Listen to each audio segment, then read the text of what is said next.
मुकेश अंबानी 9 लाख करोड़ रुपए, Elon Musk 24 lakh crore रुपए, mark Zuckerberg 21.6 lakh crore रुपए। ये नंबर्स पता है क्या है? ये है इनकी नेटवर्थ। आसान भाषा में अगर मैं तुमको समझाऊं तो जब तुम इंटरनेट पर किसी की इनकम सर्च करते हो तो इसका मतलब है कि उस इंसान के पास आखिर कितने पैसे हैं। और दूसरी तरफ हो तुम जो दिन रात स्कूल में, कॉलेज में, ऑफिस में मेहनत कर रहे हो, तो आज के टाइम पर तुम्हारी नेटवर्थ कितनी होगी? चलो आज की बात छोड़ो, अगले 10 से 20 साल के बाद तुम्हारी नेटवर्थ कितनी होगी? नहीं पता ना?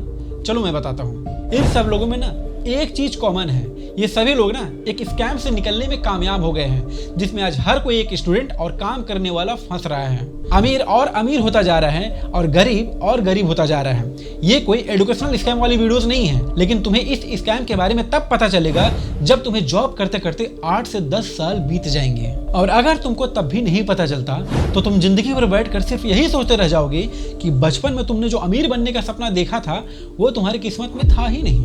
हम सबका ना बचपन में एक सपना होता है कि हम अमीर बनेंगे, खुद की गाड़ी होगी, खुद का घर होगा, इतना पैसा कमाऊंगा कि सबकी विश पूरी कर दूंगा। लेकिन क्या सच में ऐसा होता है? नहीं ना। हम सबके साथ इस स्कैम की शुरुआत बचपन से ही हो जाती है।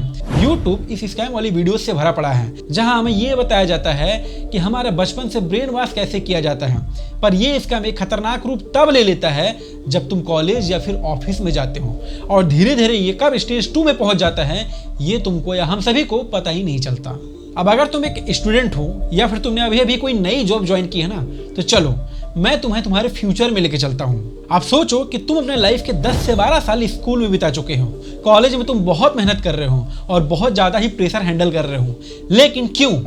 ताकि खुद को एक जॉब के लिए प्रिपेयर कर सको। मान लिया कि तुम्हारी किस्मत बहुत अच्छी है और कॉलेज के बाद तुम्हें हैदराबाद में एक अच्छी खासी जॉब मिल जाती है। तुम्हारी सैलरी है 50 से 80 हजार रुपए और जॉब की शुरुआत में तुम बहुत ही ज्यादा खुश हो। लेकिन दोस्त, अभी तुमको अंदाजा भी नहीं है कि तुम्हारे साथ क्या क्या होने वाला है। तुम सोचते हो कि जॉब तो है ही, अपना 100% दूंगा, प्रमोशन होगा, पैसे आएंगे, इस उम्मीद में तुम अपना खून पसीना एक एक करके पूरी मेहनत करते हो इस जॉब में। फिर एक ऐसा दिन आता है जब तुम बैठे बैठे ये सोचने लगते हो कि यार इतनी मेहनत आखिर किसके लिए? बॉस की गाली खाने के लिए? 5 मिनट ही तो लेट हुआ था, इतना बात सुनना पड़ा, सबके सामने बेइज्जती करवाने के लिए? इसके बाद तुम्हारी उम्मीद और तुम्हारे कॉन्फिडेंस की धज्जियां उड़ जाती हैं, लेकिन तुम अपने आप को फिर से मना ही लेते हो इस उम्मीद में कि एक दिन इस कंपनी को मैं स्विच करके फिर से दूसरी कंपनी ज्वाइन कर लूंगा।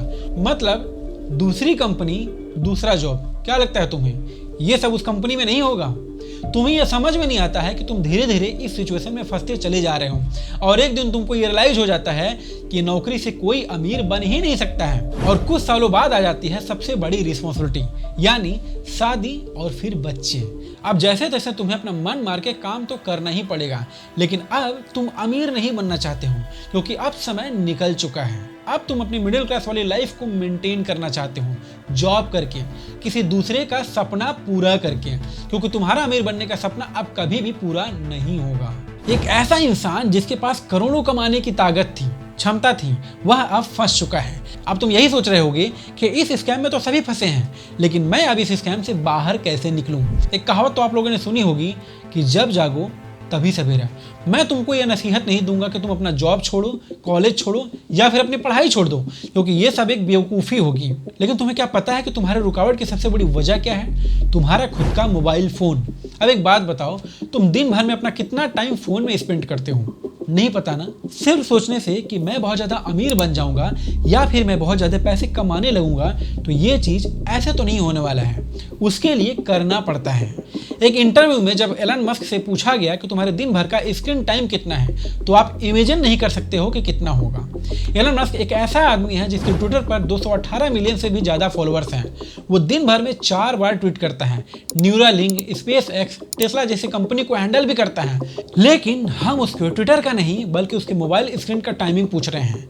जब उससे ये सवाल पूछा गया तो पहले उसने हेजिटेट किया, फिर उसने बोला कि बहुत बुरा है। If we were to open up our phones and look at the screen time, what does yours look like? Sometimes that's a scary number. It's probably, I don't know, it's a little over an hour a day or something like that. फिर से interviewer ने पूछा कि कितना बुरा है, तो उसने जवाब दिया कि 1 घंटा है। बट इंपॉर्टेंट बात यह है कि एलन मस्क जो सोशल मीडिया का बाप है वो खुद मोबाइल में बहुत ही ज्यादा कम टाइम स्पेंड करता है। अब इसके साथ साथ क्या पता है आपको कि एलन मस्क को सोशल मीडिया का कौन सा ऐप बिल्कुल भी नहीं पसंद है? वो है Particularly Instagram. अब सोचो कि तुम कोई काम करने के लिए बैठे हो, तभी कोई तुम्हारे इंस्टाग्राम की पोस्ट को लाइक करता है या फिर रील्स को लाइक करता है। अब तुम देखने लगते हो कि यार किसने लाइक किया है, तभी इंस्टाग्राम पर तुम्हें एक ट्रेंडिंग रील्स दिखाई देती है। फिर क्या, एक और स्वाइप, एक और स्वाइप, एक और स्वाइप, और ये करते करते करीब 4 घंटे निकल गए और तुम्हें पता ही नहीं चला। इसीलिए जितना ज़्यादा हो सके अपना टाइम अपने फोन में मत दो, बल्कि अपने काम पर दो। अब देखो कि दुनिया में 2 तरह के लोग होते हैं, एक जो अपने वैल्यू दिखाने और सेल करने की स्किल जानते हैं, और दूसरे ये जो ये सोचते हैं कि हार्ड वर्क और टैलेंट ही काफ़ी है। लोग अपने आप खुद ही तुमको जान जाएंगे। लेकिन मेरे भाई, अगर तुम दुनिया के सबसे टैलेंटेड इंसान भी हो, लेकिन अगर तुम अपनी वैल्यूज़ को लोगों तक नहीं पहुंचा सकोगे तो तुमको उतना सक्सेस नहीं मिलेगा जितना तुम डिजर्व करते हो। इसीलिए आप इन कुछ अच्छी बातों पर ध्यान रखो और अपनी ज़िंदगी में कुछ अच्छी हैबिट्स पर अमल करो। इससे तुमको शुरुआती समय में थोड़ी तकलीफ जरूर होगी, लेकिन ये तकलीफ तुम्हारे फ्यूचर के लिए अच्छा साबित होगा। अब एक कहावत तो आप लोगों ने सुनी होगी कि जो पहले दुख सहता है वो बाद में सुख सहता है, और जो पहले सुख सहता है वो बाद में दुख सहता है। अब अगर आपको मेरी यह वीडियो पसंद आई हो तो आप इस वीडियो को एक लाइक और एक सब्सक्राइब जरूर कीजिएगा, और अगर मुझसे कोई गलती हो गई हो तो आप अपना विचार कमेंट में जरूर दीजिएगा, मैं अपनी गलतियों में सुधार करूंगा।